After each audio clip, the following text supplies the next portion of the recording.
विद्यार्थ्यांनो, आज मी या व्हिडिओमध्ये 80 गुणांचा पेपर कसा सोडवावा भाग दुसरा सांगणार आहे। पहिल्या भागामध्ये 3 सेक्शन आपण पाहिलेले आहेत। पहिला सेक्शन लँग्वेज स्टडीज आहे, दुसरा सेक्शन टेक्स्चुअल पॅसेजेस आहे आणि तिसरा सेक्शन पोएट्रीचा आहे। या व्हिडिओमध्ये सेक्शन 4 नॉन टेक्स्चुअल पॅसेज आणि समरी रायटिंग पाहणार आहोत। नॉन टेक्स्चुअल पॅसेज म्हणजे काय, तर अनसीन पॅसेज म्हणजे जो आपल्या पुस्तकातील नाही आहे किंवा नसणार आहे, तो पुस्तकातील जो तुम्ही कदाचित वाचला असेल नसेल, अनसीन आहे म्हणजे तो तुम्ही पाहिलेला नाही। यामध्ये सुद्धा तुम्हाला A1, A2, A3, A4, A5 असे प्रश्न येणार आहेत। आपण याबाबत डीप मध्ये सीन पॅसेजेस बद्दल सेक्शन सेकंड मध्ये सविस्तर पाहिले। फक्त इथे तुमच्या लक्षात घ्या की पर्सनल रिस्पॉन्सचा क्वेश्चन तुम्ही प्रयत्न करून सोडवायचा आहे, म्हणजे तो तुम्ही रिकामा ठेवायचा नाही किंवा त्याचं उत्तर तुम्ही तुमच्या पॅसेज मध्ये शोधायचं नाही आहे। आता क्वेश्चन 4B बद्दल आपण इथे सविस्तर पाहूया। विद्यार्थ्यांनो, समरी रायटिंगला आपण मराठीमध्ये सारांश लेखन म्हणतो। आता इथे प्रश्न काय असतो, कशाची समरी रायटिंग करायची आपल्याला, तर क्वेश्चन 4A हा जो दिलेला नॉन टेक्स्चुअल पॅसेज आहे त्याचीच आपल्याला समरी करायची आहे। मग तुम्ही गोंधळून जाऊ नका, तिथे सेपरेट पॅरेग्राफ आपल्या ऍक्टिव्हिटी शीट मध्ये समरी रायटिंग साठी नसणार आहे। म्हणजे तुम्हाला क्वेश्चन 4A चा जो पॅसेज आहे नॉन टेक्स्चुअल त्याची समरी करायची आहे। म्हणून तुम्हाला प्रश्न कसा दिलेला असतो, read the above passage carefully, write the summary of it and give suitable title to it, असा प्रश्न दिलेला असतो। अबव पॅसेज म्हणजे वरचा पॅसेज, हे लक्षात ठेवा।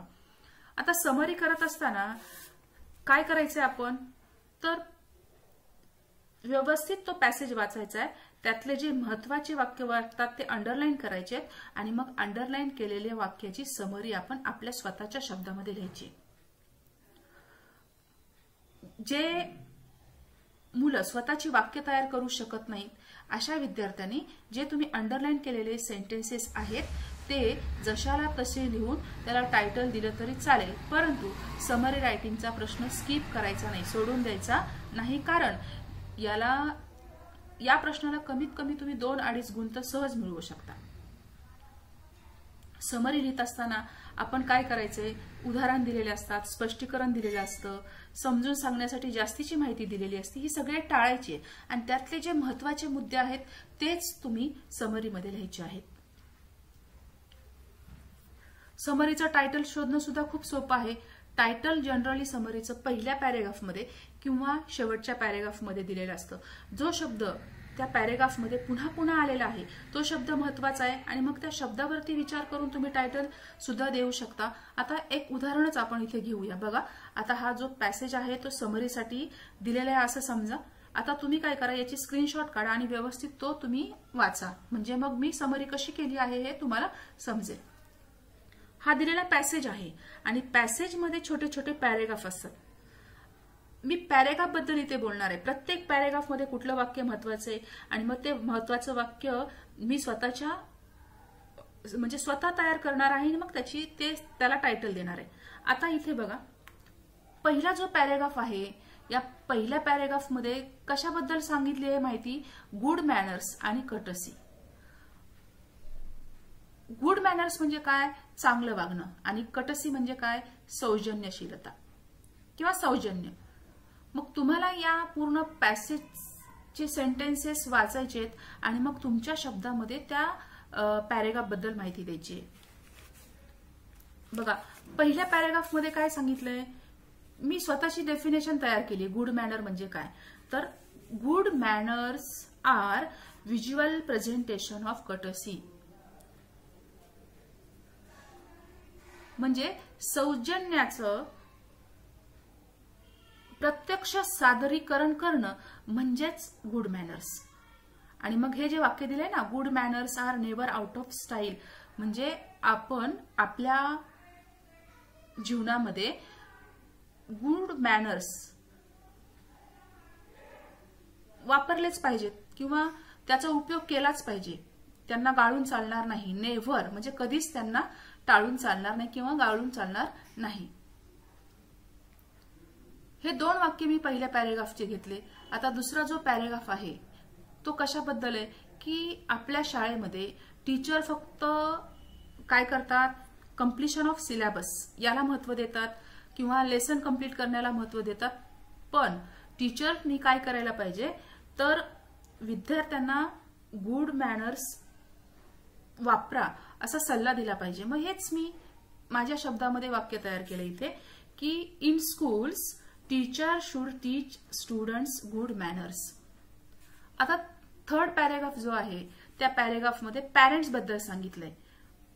म्हणजे इथे कसं वाक्य लिहिता येईल मग मला, moreover parents can put a fine example of good manners before their children. म्हणजे यापेक्षाही अधिक म्हणजे ज्या पालकांनी त्यांच्या मुलांच्या समोर योग्य वागलं पाहिजे, त्यांच्यासमोर आदर्श ठेवला पाहिजे चांगल्या वागण्याचा. त्यानंतरचा जो पुढचा जो पॅरेग्राफ आहे त्यामध्ये मॅजिक वर्ड्स प्लीज आणि थँक हेच महत्वाचे. मग याच्या बाबतीतच मी वाक्य तयार केलेलं आहे की the words like please thanks have the magic of gladdening the listeners. Gladdening म्हणजे आनंदी करणे. म्हणजे हे जे मॅजिक वर्ड्स आहेत प्लीज आणि थँक्स या शब्दामुळे ऐकणाऱ्याला आनंद वाटतो. आणि हे शेवटचे जे 2 ओळी आहेत ते उदाहरण दिले गुड मॅनर्स. म्हणजे हे तर आपण घ्यायचंच नाही कारण मी आधीच सांगितले की समरी लिहिताना उदाहरण, स्पष्टीकरण, जास्तीची माहिती हे सगळं टाळायचंय, ॲब्रिव्हेशन वापरायच्यात, त्यामुळे तुमची समरी शॉर्ट होते.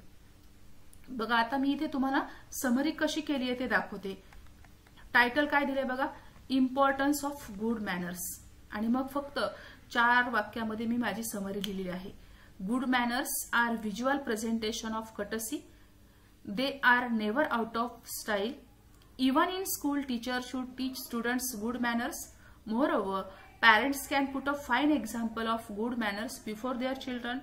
The words like please and thanks have the magic of gladdening the listeners.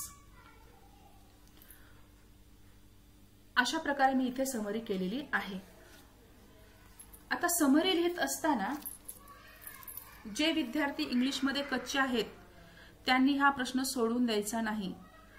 तुम्हाला प्रयत्न करायचा, त्यातले जे महत्वाचे वाक्य वाटतात ते महत्वाचे वाक्य तुम्ही लिहायचेत. परंतु महत्वाचे वाक्य किती लिहायचेत? फॉर एक्झाम्पल तुमचा जर पॅरेग्राफ 9 ते 10 वाक्याचा असेल तर तुम्ही कमीत कमी 3 ते 4 वाक्य समरीमध्ये लिहा आणि त्याला टायटल द्या.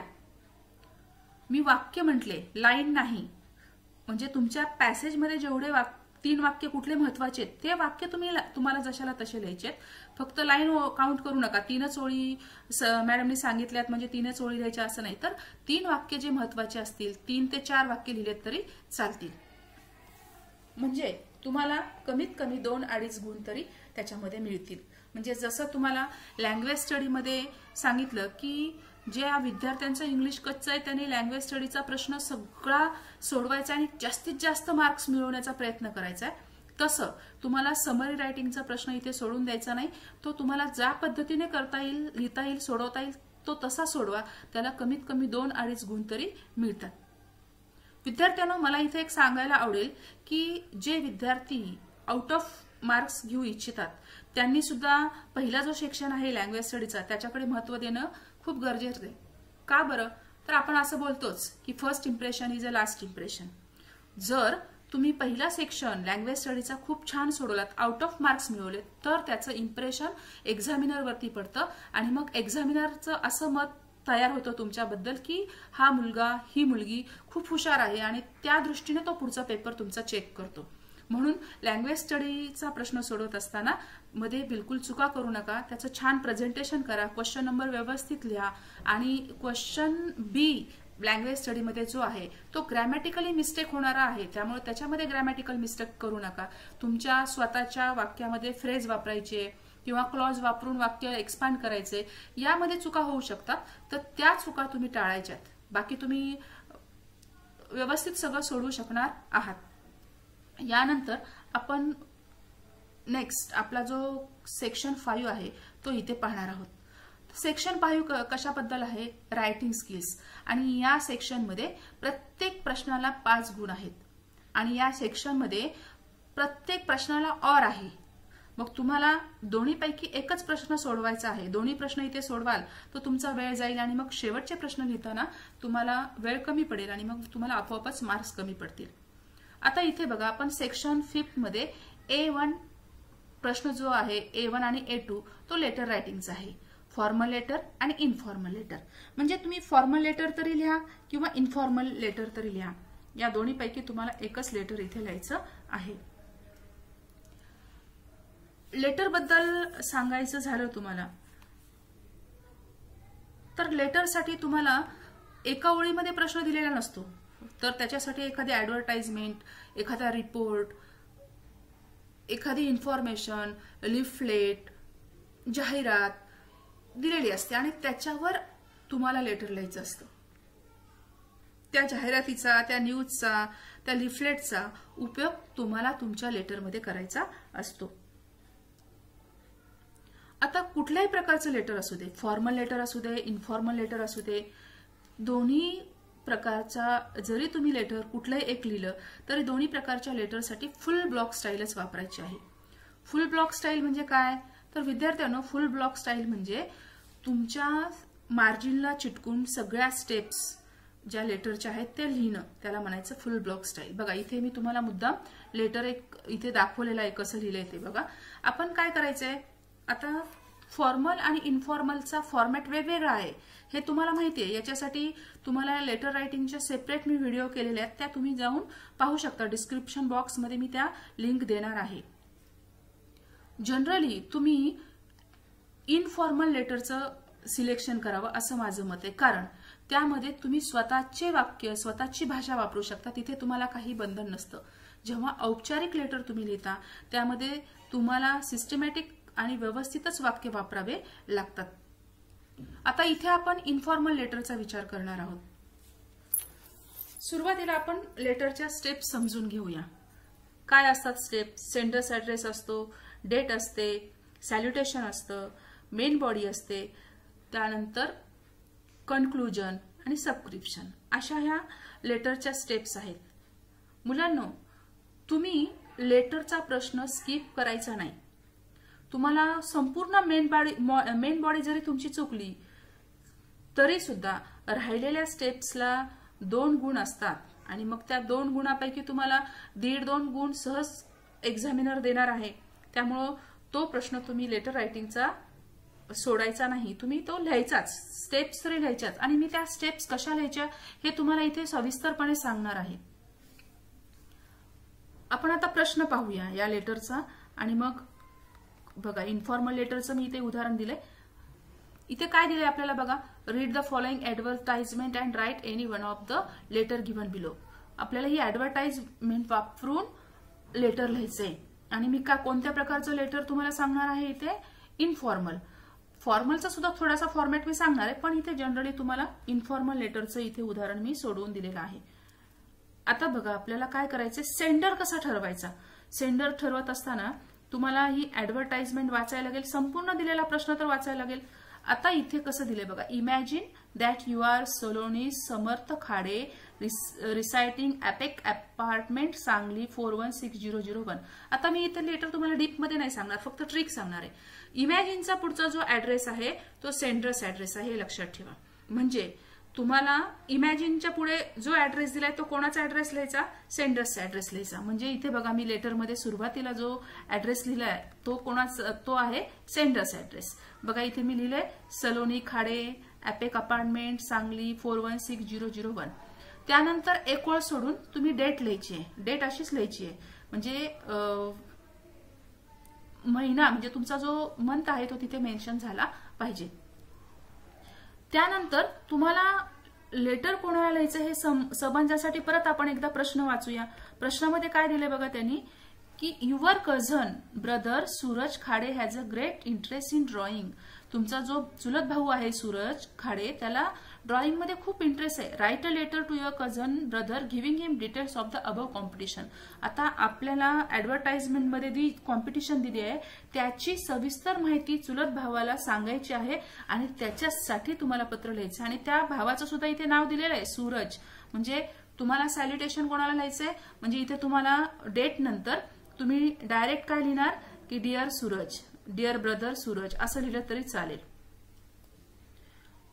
यानंतर आपल्याला मेन बॉडी लिहायची आहे. मेन बॉडी लिहित असताना तुम्हाला पहिला पॅरेग्राफ तर तुम्ही लिहू शकता, याच्यामध्ये तर तुम्ही अर्धा एक गुण सहज मिळवू शकता, कारण यामध्ये तुम्ही वाक्य तयार करून ठेवू शकता तुमच्या मनामध्ये. बघा किती सोपे वाक्य आहेत. हाऊ आर यू, तू कसा आहेस, आय मिस यू लॉट, तुला मी खूप मिस केलं, I receive your letter yesterday, तुझं काल मला पत्र मिळालं, I read and felt very happy, मी ते वाचलं आणि मला खूप आनंद झाला, डोंट वरी अबाउट मी, माझ्याबद्दल तू काही काळजी करू नको, I am busy in my work, मी माझ्या कामामध्ये गुंग आहे, मग्न आहे, आय एम फाईन, मी चांगला आहे. हे तर तुम्ही लिहू शकता. यामध्येच तुम्हाला अर्धा एक मार्क मिळू शकतो. म्हणजे पहिला पॅरेग्राफ तुम्ही लिहायचाच आहे आणि मग तुम्हाला तुमचं लेटर कशाबद्दल लिहायचंय ते वाक्य लिहायचंय. I am writing this letter to you to inform you about drawing competition, म्हणजे मी तुला हे पत्र ड्रॉइंग कॉम्पिटिशनच्या बाबतीत माहिती सांगण्यासाठी लिहिलेलं आहे. माहिती ड्रॉइंग कॉम्पिटिशनच्या ऐवजी दुसरा जो प्रश्नामध्ये आपल्याला दिले ते लिहा, पण हा फॉर्मॅट तर तुम्ही मनात तयार करून ठेवू शकता. I am writing this letter to you to inform, मग तो जो प्रश्न आलाय त्याच्याबाबत त्याच्यामध्ये तुम्हाला लिहायचा आहे. म्हणजे तुम्ही पहिला पॅरेग्राफ तर कंपल्सरी सगळेच लिहू शकता. मग तुम्हाला इथे अर्धा मेन बॉडी मधला सुद्धा अर्धा एक गुण मिळूच शकतो. स्टेप्सला दोन मार्क्स तुम्ही मिळवणारच आहात आणि मेन बॉडीमध्ये सुद्धा 1-1.5 मार्क सहज कव्हर करू शकता. आता दुसरा जो पॅरेग्राफ आहे तो पॅरेग्राफ मी त्या ऍडव्हर्टाइजमेंट मध्ये जी माहिती दिली आहे ती फक्त पॅरेग्राफ मध्ये लिहून काढली आहे. त्याच्यामध्ये काही बदल केलेला नाहीये. तुम्ही तसंच करायचंय. ऍडव्हर्टाइजमेंट दिलेली असेल, काय कोणती जी माहिती दिलेली आहे आपल्याला आपल्या लेटरमध्ये ती माहिती फक्त पॅरेग्राफ मध्ये लिहायची, त्याला नंबर किंवा बुलेट पॉइंट्स द्यायचे नाहीत. सरळ पॅरेग्राफ लिहून काढायचे 2. पॅरेग्राफ लिहिल्यानंतर सुद्धा तुम्हाला इथे पॅरेग्राफ लिहिताना स्पेस सोडायचे नाहीयेत. सुरुवातीला पॅरेग्राफ झाला की एक ओळ सोडायची. मग यामुळे तुमचा पॅरेग्राफ एक्झामिनरला लगेच दिसून येईल. तुम्ही किती, आणि जनरली लेटरमध्ये 3 पॅरेग्राफ तयार करा आणि 4थ्या पॅरेग्राफमध्ये कन्क्लुजन किंवा कन्वे रिगार्ड्स लिहायचे. अशाच प्रकारचं मेन बॉडी तुम्ही लिहायची आहे. 3 पॅरेग्राफ आणि कन्वे रिगार्ड्स. आता हे तुम्हाला मी 3 पॅरेग्राफ कसे लिहायचे सांगितलंय. आता कन्वे रिगार्ड्स इथे अंकल आणि आंटीला का दिलाय, तर चुलत भाऊ आहे म्हणून uncle aunty love to small children हे लिहायला तुम्ही विसरायचं नाही. याला सुद्धा स्पेशल मार्क असतो. म्हणजे तुम्ही मेन बॉडी लिहू शकता. आणि शेवटी युअर लव्हिंग, इथे सिस्टर का लिहिलंय तर वरती मी सलोनी खाडे लिहिले म्हणून इथे सिस्टर, आणि जे तुम्ही सेंडर्स ऍड्रेस मध्ये नाव लिहिलेलं आहे तेच इथे युअर लव्हिंगच्या खाली लिहायचं आहे. ह्या साध्या साध्या चुका केल्यामुळे तुमचे गुण जाऊ शकतात. अशा प्रकारे तुम्हाला इथे मी इन्फॉर्मल लेटर सांगितलं. आता फॉर्मल लेटर सांगायचं असेल तर तुम्हाला सेंडर्स ऍड्रेस येतो, डेट येते आणि याच्यानंतर मात्र तुम्हाला इथे रिसिव्हर्स ऍड्रेस लिहायचा असतो. तो रिसिव्हर्स ऍड्रेस कसा शोधायचा तर मी तुम्हाला आयडिया सांगून ठेवते. इथे बघा, आता आपण काय करूया, प्रश्न पाहूया आपण. जो फॉर्मल क्वेश्चन दिलाय तो बघा. Imagine that you are Saloni Samarth Khade residing Apex apartment Sangli, write a letter to the event organiser. कोणाला पत्र लिहायचंय, राईट अ लेटर टू म्हटलं की तिथे तुम्हाला ज्याला तुमचं पत्र पोहोचणार आहे तो व्यक्ती, मग तुम्ही लिहू शकता इव्हेंट ऑर्गनायझर. मग तीच त्याच्याबद्दलचा जो ऍड्रेस दिलेला आहे तो आपल्या लेटरमध्ये दिलेला आहे, तो ऍड्रेस तुम्ही तिथे लिहून काढायचा, रिसिव्हर्स ऍड्रेस म्हणून. आणि तुम्हाला सब्जेक्ट पण लिहायला लागतो फॉर्मल लेटरमध्ये, आणि तो सब्जेक्ट सुद्धा इथे तुम्हाला दिलेलाच असतो, फक्त तो तुम्हाला शोधायचा असतो. आता इथे जसं मी तुम्हाला सांगितलं की इमॅजिन म्हटलं की सेंडर्स ऍड्रेस, तसं राईट टूच्या पुढचा जो भाग आहे तो रिसिव्हर्स ऍड्रेस, आणि त्यानंतर तुम्हाला त्याच वाक्यामध्ये सब्जेक्ट सुद्धा दिलेला असतो. आता इथे बघा, requesting him to register your name to participate in the drawing competition, हा सब्जेक्ट मी लिहू शकते. फक्त इथे रिक्वेस्ट असं लिहायचं, आयएनजी नको, request to register the name to participate in the drawing competition, म्हणजे सब्जेक्ट सुद्धा तिथे दिलेला आहे जर तुम्हाला फॉर्मल लेटर लिहायचं असेल तर. म्हणजे सगळ्या स्टेप्स तुम्हाला तुमच्या लेटरच्या प्रश्नामध्येच असतात, फक्त त्या शोधून व्यवस्थित पद्धतीने फुल ब्लॉक स्टाईल मध्ये लिहायचे असतात, आणि हे तुम्ही करू शकता. अशा प्रकारे मी तुम्हाला इथे लेटरच्या सुद्धा काही ट्रिक्स दिलेल्या आहेत. विद्यार्थ्यांनो, यानंतरचा जो क्वेश्चन 5B डायलॉग रायटिंग, त्याला ऑर स्पीच रायटिंग आहे. तो जो क्वेश्चन आहे तो मी पुढच्या म्हणजे 80 गुणांचा पेपर इंग्रजीचा कसा सोडवावा भाग 3 या व्हिडिओमध्ये सविस्तर सांगणार आहे। तुम्हाला ही व्हिडिओ कशी वाटली याबद्दल कॉमेंट करायला विसरू नका। त्याचप्रमाणे सबस्क्राइब आणि शेअर करायला, लाईक करायला सुद्धा विसरू नका। थँक्यू।